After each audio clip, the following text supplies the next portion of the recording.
In a recent update from the Indian government, External Affairs Minister S. Jaishankar informed the Rajya Sabha that the authorities are currently verifying the nationality of 295 individuals who are currently in the custody of US Immigration and Custom Enforcement with final orders of removal. The government clarified that only those confirmed to be Indian citizens will be accepted for deportation to India. Now, this statement comes as a part of India's broader effort to track and manage its citizens facing deportation from foreign countries, particularly from the United States, which has been key destination for Indian migrants, both legal and undocumented. Between January 2025 and March 13, a total of 388 Indians have been deported from the US back to India. Since 2009, this number stands at 15,952, with the highest recorded deportation in 2019 when 2,042 Indians were sent back. These figures highlight the consistent challenge of illegal migration and the stringent immigration policies enforced by the US government. Despite these deportations, the Indian government does not have concrete data on the total number of illegal Indian migrants that are residing in the US. Since the US government has not shared any official number on this particular issue. You know what? One of the most concerning aspects of these deportations has been the treatment of detainees during the transit.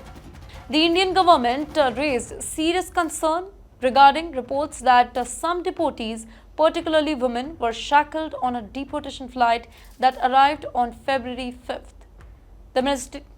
The Ministry of External Affairs raised this particular issue with the US authorities, who later assured India that no women and children were restrained in the deportation flight that followed on February 15 and 16.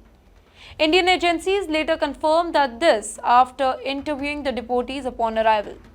However, the issue of how deportees are treated remains a very sensitive topic, as ICE has a very standard operational procedure from 2012 that allows officers to use restraints on deportees. While the policy states that women and minors are generally not shackled, the final decision is left to the flight officer in charge, creating room for potential mistreatment. Now, breaking down the deportation figures further, of the 388 Indians deported in 2025, 333 were directly sent from the US to India on 3 government-arranged flights on February 5, 15 and 16. The remaining 55 were deported via Panama on commercial flights between February 20 and March 2nd. Interestingly, unlike the previous cases, these 55 individuals were not restrained during the transit, and that too according to Minister of State for External Affairs. The democratic breakdown of the deportees also highlights a very significant trend. 128 of the 333 Indians deported directly were from Punjab, 110 from Haryana, and 74 from Gujarat. In the meantime, of those deported via Panama, 27 were from Punjab, 22 from Haryana, and 3 from Gujarat. These numbers indicate that a large portion of Indian deportees are from states known for high rates of immigration, often driven by economic aspirations and better job opportunities abroad. Another key aspect of the discussion in Parliament was the religious and cultural accommodations provided to Indian detainees.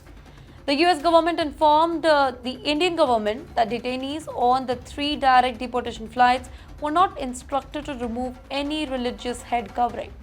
Additionally, they claimed that the only specific religious requests made by the detainees were for vegetarian meals. This clarification comes in the wake of past complaints about violations of religious sensitivity during deportation processes. Now, on a broader scale, India still lacks comprehensive data on the number of its own citizens residing illegally in various foreign countries.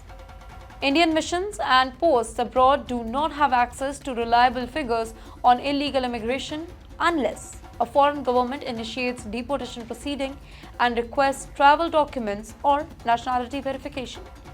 Since not all countries share details, deportation data, it is very difficult to estimate the exact number of Indians deported from a foreign country.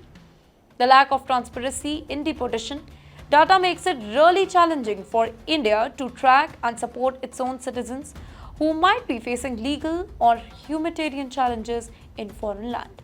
The issue of illegal migration from India to the US has been growing concern, with many people attempting dangerous crossing, particularly through Mexico.